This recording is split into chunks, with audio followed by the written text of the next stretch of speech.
Rosita's Bridge. Rosita Fernandez played on that stage for 26 years in the show Fiesta Noche del Rio, which is still in production today. It's the show that's going to go on tonight. They're in season number 61 right now. I think they've changed out a few of the original dancers. They play every Friday and Saturday night during the summer. Over here to the right is the Briscoe Western Art Museum that just recently opened.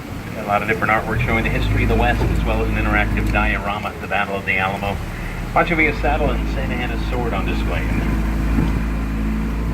Now, as we go into these trees here, I like to go by as fast as we possibly can. Unfortunately, this is as fast as we go. In these trees live these large gray birds. You don't see any right now. See some empty nests. It's a good sign that the yellow-crested night herons that live up there, they come down to the banks of the river and they feed on crawfish. And one of those birds completely decorate the whole left side. And I'd rather that tree back there. See what they're capable of. It's not pretty. Like having a water balloon full of sticky white paint rubbed on it. They only live in cypress trees. If you're walking under any of those, walk quickly. Looks like we might have a wedding going on up here on the right. Just up ahead on the right, there's a small island with an iron sculpture on it. The sculpture is known as Father Massenet's Table, and it was a gift from artist Rolando Briceño in 1991, put there to commemorate the first Catholic Mass that took place in San Antonio on June 13, 1691. Here comes the bride. Wow, look at that. La va a entregar, la va a entregar, la va a entregar. Now, strangely enough, that's a heart-shaped island known as Marriage Island. We have over 300 weddings that take place there every year. That's the fourth one today. And on the other side of the bridge, we have Divorce Island. Busy island. Now, this part of the river is actually known as Old Mill Crossing. Back in the 1800s, Nat Lewis had his mill on the right bank. He would grind grain for the settlers. And this was also a very shallow part of the river here. Settlers could cross, they'd water their horses. Teddy Roosevelt, the Rough Riders, used to train right in this area here. On the right, we have the Weston Hotel, built in 1999. Really new addition to the Riverwalk. Surrounded by all these older buildings, so just past the Weston there. On the right, there's a darker red brick building. It used to be the San Antonio Drug Company from 1919 to 1963. Now it's the Homewood Suites. Got remodeled in 95. And here on the left is the Tower Life building. This one lights up the San Antonio skyline. Built in 1927 and 1928, it used to be called the Smith Young Tower. If you look all the way up to the top of the tower, you'll see these concrete structures jutting out of each of the 8 corners. Those are known as gargoyles. They serve as a rain drainage system. So when it rains, the water comes out of the gargoyles' mouths into the gutters below. And if you look just above the trees over here to the left, you'll see these angry little scary faces. Snarling down at you. Those are known as grotesques. Now, the whole building is an example of neo-Gothic architecture. The original owners, Smith and Young, were fairly superstitious. They put all these things in place to ward off evil spirits and bad business. Unfortunately, 1 year after the building opened, the stock market crashed. 29. It cost them over $3 million to build it. They had to sell it for less than $30,000. That doesn't seem much for gargoyles. I'll show you a neat little effect. When we come out from under the bridge, take a look back at the Tower Light building. You'll notice that it's transformed into a ship. It's like it's coming out of the reef. The river right behind us. You can use your imagination just a bit. Just imagine a little Leonardo DiCaprio hanging out the front of it. That helps. Here on the right is the International Center. That was the San Antonio Main Public Library until 1998. Now it has the offices of NAFTA and the San Antonio Conventions Bureau. Also right above one of our marinas where we dock some of our boats at night. And directly in front of us is Old Big Red. It's a Bexar County courthouse built in 1896, made of red sandstone and granite. One of the oldest and largest continuously operating courthouses in Texas. So this part of the river that we've been on, this is all the natural flow of the river. It's a natural horseshoe bend. The river flows to the left. We're going to head to the right into a man-made archway into the flood channel. This leading through floodgate 4. Now when it rains really hard, floodgate 4 will rise up out of the water like a drawbridge. Keeps the water at the exact same level in the horseshoe bend at all times. There's never any flooding back there.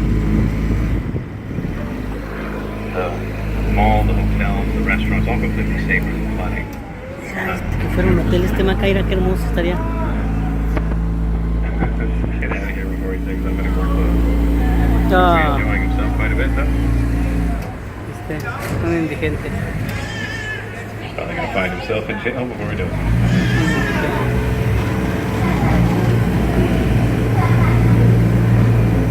Now, it doesn't rain It can rain really hard, really fast. And flooding used to be a huge problem for downtown. Like in 1921, we had a flood that caused a lot of deaths, still a lot of property damage. The Army Corps of Engineers came in here and built this flood channel for us. They put an end to all our downtown flooding problems. So there were a lot of prominent businessmen that wanted to fill in and pave over that other part of the river we were just on, make room for more buildings and streets. But lucky for us, two women had the foresight to put a stop to that. It was Emily Edwards and Raina Maverick Green. They formed the San Antonio Conservation Society in 1924. Now, if you're curious about these locks, over here to the left is a church nearby. When a couple gets married, they come out here, they have a little ceremony where they symbolically lock their love together forever and throw the key into the river. There's a lot of combination locks in there. So the Conservation Society was formed in 1924. A few years after that, there was a graduate from the University of Texas by the name of Robert H.A. Chuckman. He designed the entire Riverwalk at the age of 27, presented his plans to the city. The city approved it in 1929. Still wasn't completed until 41 after the Works Project Administration took over. But Hugman is still known as the father of the Riverwalk. He designed every walkway and staircase, every planter, lamppost, and bench. Everything you see in the Horseshoe Bend is pretty much Hugman's design. Now, he did design this walkway over here on the right. That's fairly new. It's been there about 10 years. That was a gift from the Drury Plaza Hotel. It's an 850-foot walkway that connects floodgates 3 and 4. Now you can walk all the way around the horseshoe without having to get up to street level. And over here to the left, through the trees, kind of hard to see anything back there, but it's Main Plaza, established in 1731 by Spanish settlers from the Canary Islands. It used to be the heart of the city. San Fernando. Also, San Fernando Cathedral back there, built in 1739. Still houses some of the remains of the heroes of the Alamo. Now, people always think that the San Antonio River is just a small river, or it's man-made, doesn't flow very fast, but it actually starts just 4 miles north of here on the campus of Incarnate University. It comes up through springs from an underground lake known as the Edwards Aquifer, flows through the zoo, through downtown, goes about 130 miles south of here where it meets up with the Guadalupe River, goes out to the Gulf of Mexico. Actually, that big tree right in front of us, that's the oldest and largest cypress tree in San Antonio, over 350 years old, over 9 stories tall. Also known as the sniper tree. Back in 1835, there was a Texas patriot by the name of Ben Milam. He was staying at the Vermonte Palace, which was right behind us, and he was shot by a sniper from that tree right there. Now we're going to go under floodgate 3. This one comes down like a guillotine, where they'll start their random testing until after 6 p.m. It takes about 15 minutes for that to come down completely. It does weigh 3 tons, straight down. Take a look to the right here. Look at the wall of this restaurant. Just past the striped awning, you'll see something kind of strange. 2 trees are growing right out of the wall. There's a box alder on top. There's a fig tree right below it. The fig tree actually grows right through the center of the trunk of the box alder. Nobody's really sure why those trees are there. If you go on the inside of the restaurant, you don't see the other ends. They're literally growing right out of the wall. And they started growing back in 1921 after the big flood. Been growing there ever since.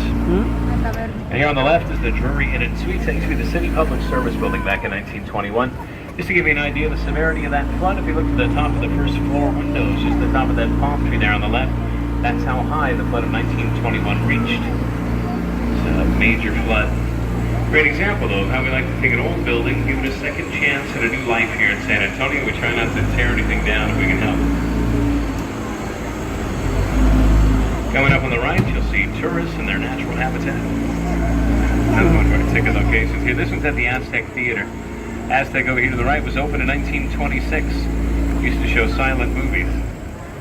And they just finished about a 3-year-long run with a country and western show known as San Antonio Rose Live. They have another live music venue. Now, rumor has it the next few months the House of Blues will be moving in. Should be something to look forward to. One of the last remaining Mayan theme theaters left in the United States. We're about to go under Salinas Bridge, named after late singer Selena Quintanilla. She was photographed on this bridge, as well as Jennifer Lopez, who played her in the movie Selena, also partially filmed right up there. The beige building over here on the right, that's the Mocara Hotel now, but it used to be the home of the L. Frank Saddlery. From 1901 to 1923, they outfitted Teddy Roosevelt and the Rough Riders, as well as Mexican revolutionary Francisco Pancho Villa. Right before World War I, they provided boots, saddles, and harnesses to the United States Army. Here on the left is La Mansión del Rio, or Mansion on the River. It used to be the site of the St. Mary's School for Boys back in 1853. And it was the St. Mary's Academy, then the St. Mary's Law School. In 1966, two former students from the law school purchased the building. They remodeled it, opened it up for Hemisphere in 1968. Still has some of the original artifacts from the boys' school in the lobby and in the lounge. And now we're heading under the Navarro Street Bridge. When we come out from under this bridge, I'm going to show you a really cool optical illusion. Come out from under the bridge, you're going to look out to the left, where once stood a 26-story, three-dimensional building. Will have been replaced by a 26-story, two-dimensional wall. It looks like it might fall right down on top of you. Take a look up to the left here. What? That is the Nix Hospital right there. Built in 1930. One of the country's first full-service, fully air-conditioned hospitals. Had everything from ambulance service to daycare to indoor parking. Carol Burnett was born in that hospital, as well as Oliver North, Michael Nesmith for the Monkees. Still a hospital today, one of the few hospitals with a bar at the bottom. That is part of the river here is known as South Bank. This is where you're going to find a lot of the nightlife on the Riverwalk. Getting a little busier now, give it a few more hours. People will be lined up on the sides of the river screaming at every boat that goes by, throwing things in the boat drivers. I don't recommend that. Right in front of us, the Hyatt Regency. That was built in 1981. Several made it to the Alamo yet? The Alamo is just on the other side of the Hyatt. If you're interested in going, this is a great way to get there. You come around the bend, take a look to the left, you'll see these glass doors with the headers that read Paseo del Alamo. As the passageway to the Alamo is the quickest way to get there from the river level. It's a beautiful walk. The river goes through the building.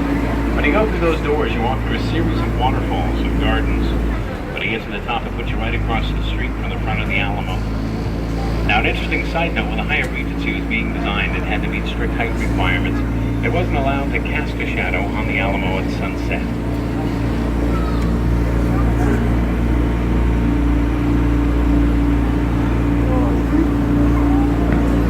Building coming up on the right is the Casino Club building. It was opened in 1927. It used to be a German social club. That later became apartments. There was a famous author that lived there by the name of Alex Haley. He wrote a lot of books that became movies. Probably most notably was Roots. He lived there. Also actor Tommy Lee Jones lived in that building for just a little while. Now we're getting into my favorite part of the Riverwalk. This is River Square. This is where you're going to find the majority of the restaurants. All the tantalizing aromas. Have you seen the dining boats yet? The people eating on them? Haven't you seen some? Tonight there should be a few out. Just so you know, you can get any one of these restaurants and set that up. You can get a breakfast boat, lunch, dinner if you just want cocktails, get a cocktail cruise. That's a restaurant over here on the right with the orange umbrellas. They kind of look like barbecue crinkles. And the one coming up here on the left, they offer a community boat. So for just a few of you in your party, it does work out to be a lot more cost effective to get a dining boat that way. Now you do have to eat with people that you don't know, which can be a gamble. Still a nice way to enjoy the Riverwalk. Now the Riverwalk first opened in 1941. It didn't look a whole lot like this. It was more of a city park. Place to take a family out, have a picnic. Father and designer of the Riverwalk, Robert H.H. Hugman. He had a different vision for his design. He put his office here in the building on the right. That's the Clifford building. You can see Hugman's name right above the first floor. He put his office there to prove to everyone that a business could thrive on the Riverwalk, that he wasn't afraid of flooding. People thought he was crazy. At first, it took a few years before other businesses started to follow suit.